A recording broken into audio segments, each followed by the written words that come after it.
खुलुमबाय बेयो बड'लेण्ड इंखं टेलिभिजन दिनै 15 मार्च 2023 बुधबार खालि सानसेनि परादखौ नोंथांमोननि खाथियाव लाबोदों आं सदानन्द दैमारिया।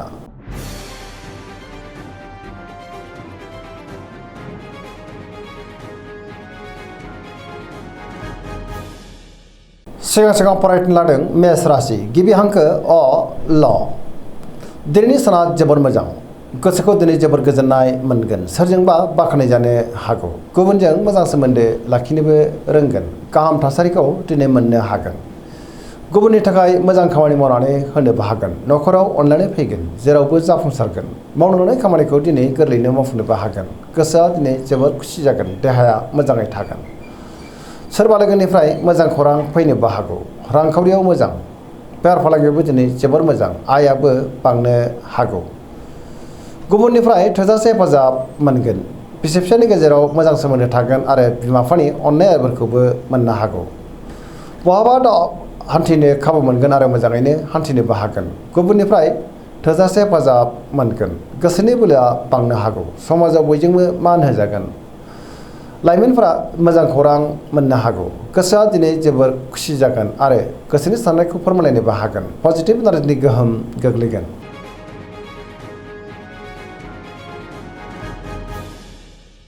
वृष राशि गिबि हांखो इ उ ब।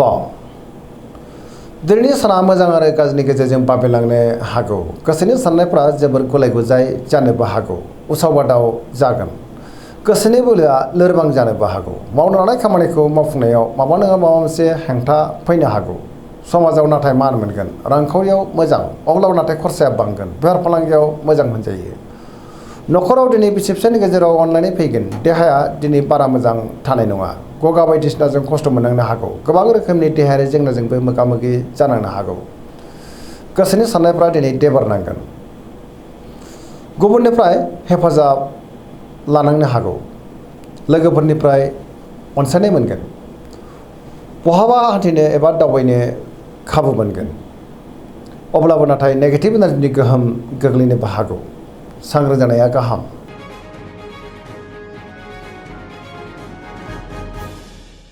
मिथुन राशि गिबि हांखो क स।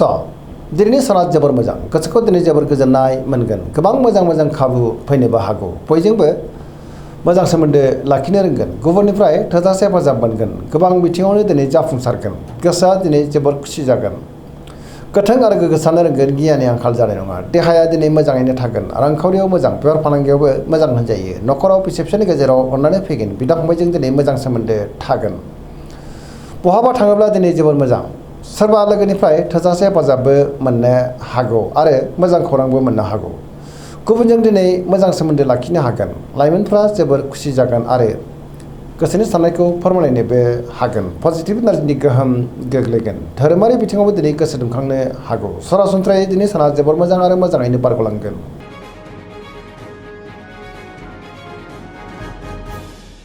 कर्कट राशि गिबि हांखो ड ह।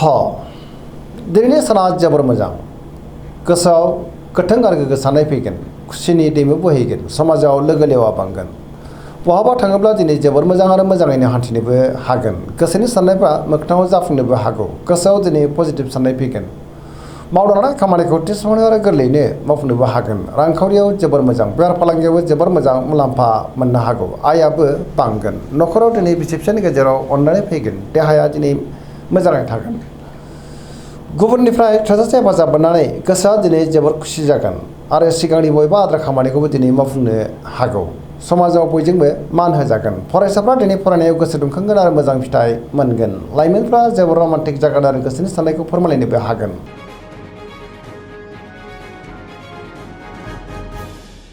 सिंह राशि गिबि हांखो म ट।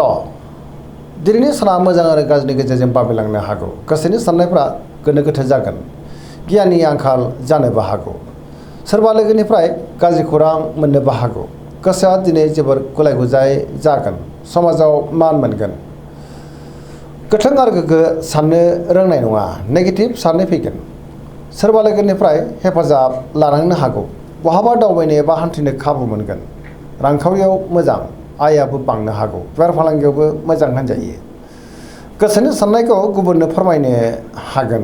न'खराव बिसि फिसायनि गेजेराव अनलायनाय फैगोन। समाजाव बयजोंबो मान होजागोन। अब्लाबो नाथाय नेगेटिभ एनार्जिनि गोहोमबो गोग्लैनो हागौ। देहाया दिनै बारा मोजां थानाय नङा। जानाय लोंनायाव सांग्रां जानांगोन। गोबां रोखोमनि देहायारि जेंनाजों मोगा मोगि जानांनोबो हागौ।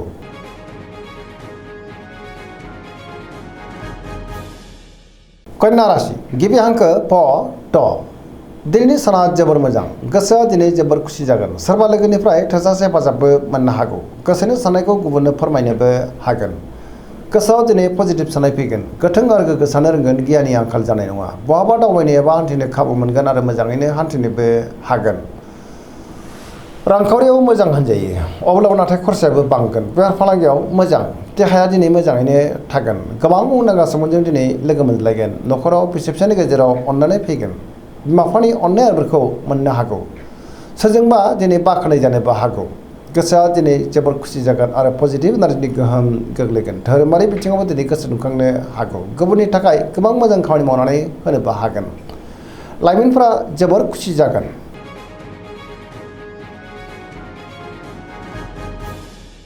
तुला राशि गिबि हांखो र ट। दिनैनि साना जोबोर मोजां। समाजाव लोगो लेवा बांगोन। गोसोनि साननायफ्रा मोगथाङाव जाफुंनोबो हागौ।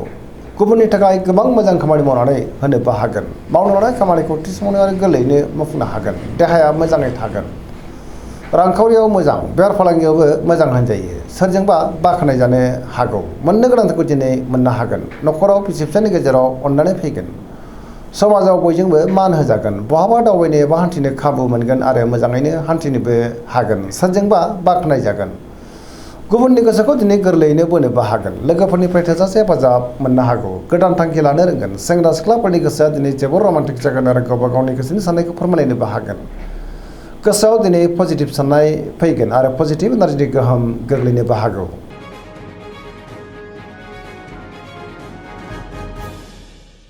वृश्चिक राशि गिबि हांखो न स। दिनैनि साना जोबोर मोजां। गोसोआव पजिटिभ साननाय फैगोन। सोरजोंबा बाख्नाय जानो हागौ। गोसोखौ दिनै जोबोर गोजोननाय मोनगोन। समाजाव लोगो लेवा बांगोन। सोरबा गोजाम लोगोजों बहाबा लोगो मोनज्लायनानै गोसोआ दिनै जोबोर खुसि जागोन। गोथों आरो गोग्गो साननो रोंगोन। गियाननि आंखाल जानाय नङा।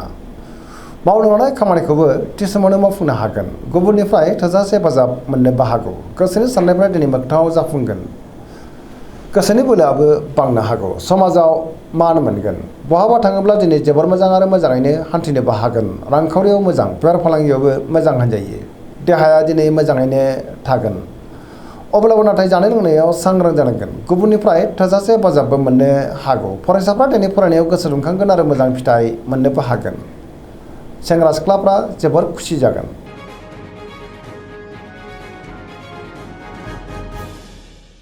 धनु राशि गिबि हांखो ध फ भ। दिनैनि साना जोबोर मोजां। गुबुनजों मोजां सोमोन्दो लाखिनोबो रोंगोन। गोसोआव गोथों आरो गोग्गो साननाय फैगोन। गियाननि आंखाल जानाय नङा। मावनो लानाय खामानिखौ थि समावनो मावफुंनोबो हागोन। सिगांनि बबेबा आद्रा खामानियाबो दिनै मावफुंजानो हागौ। गोसोनि साननायफ्रा मोगथाङाव जाफुंगोन। रांखावरियाव मोजां। अब्लाबो नाथाय खरसायाबो बांगोन। बेफार फालांगियाव मोजां होनजायो। समाजाव बयजोंबो मान होजागोन। देहाया दिनै मोजाङैनो थागोन। न'खराव बिसि फिसायनि गेजेराव अनलायनाय फैगोन। बिदा फंबायनिफ्राय थोजासे हेफाजाब मोनगोन। बहाबा दावबायनो एबा हान्थिनो खाबु मोननो हागौ आरो मोजाङैनो हान्थिनोबो हागोन। लाइमोनफोरनि गोसोआ दिनै जोबोर रमान्टिक जागोन आरो गोसोनि साननायखौ फोरमायलायनोबो हागोन। पजिटिभ एनार्जिनि गोहोम गोग्लैगोन।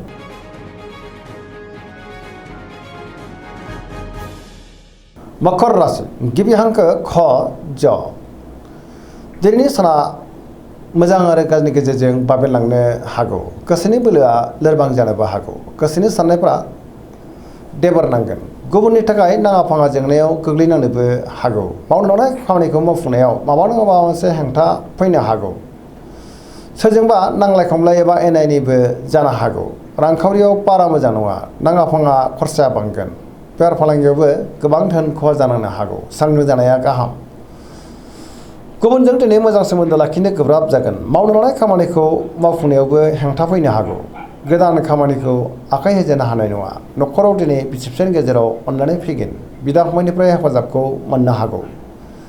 देहाया मोजाङै थागोन। अब्लाबो नाथाय जानाय लोंनायाव सांग्रां जानांगोन। फरायसाफ्रा दिनै फरायनायाव गोसो दुंखांगोन आरो मोजां फिथाइ मोनगोन।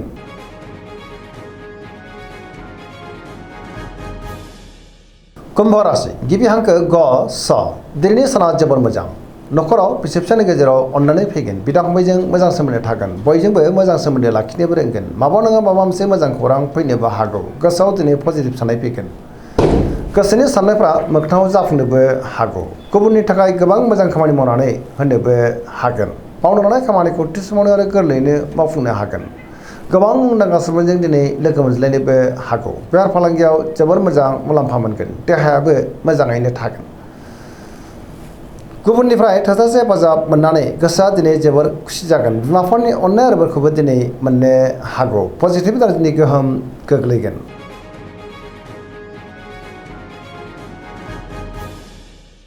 मीन राशि गिबि हांखो ड स दिनैनि साना जोबोर मोजां बयजोंबो अनजागोन आरो अनसायजागोन सिगांनि बयबो आद्रा खामानिखौबो दिनै मावफुंनो हागोन गोसोआ दिनै जोबोर खुसि जागोन गोसोआव पजिटिभ साननायबो फैनो हागौ गोथों आरो गोग्गो साननो रोंगोन गियाननि आंखाल जानाय नङा गोसोनि बोलोआ बांगोन गावनि गोसोनि साननायखौ लाइमोनफ्रा फोरमायलायनो हागोन आरो रमान्टिकबो जागोन देहाया दिनै मोजाङै थागोन अब्लाबो नाथाय जानाय लोंनायाव सांग्रां जानाया गाहाम रांखावरियाव मोजां बेफार फालांगियावबो मोजां होनजायो पजिटिभ एनार्जिनि गोहोम गोग्लैगोन नखराव अननानै फैगोन फरायसाफ्रा दिनै फरायनायाव गोसो दुंखांगोन आरो मोजां फिथाइ मोनगोन धोरोमारि बिथिङावबो दिनै गोसो दुंखांनो हागौ दिनैनि राशि फरायथिनाया एसेनोसै जोबनायाव बेखौनो खावलायो जाहाथे नोंथांमोना सानफ्रामबो जोंनि बे बड'लेण्ड इंखं टेलिभिजनखौ नायबाय थायो आरो साबस्क्राइब खालामो लोगोसे लाइक खालामो आरो शेयार खालामो एसेनोसै गोजोन्थों।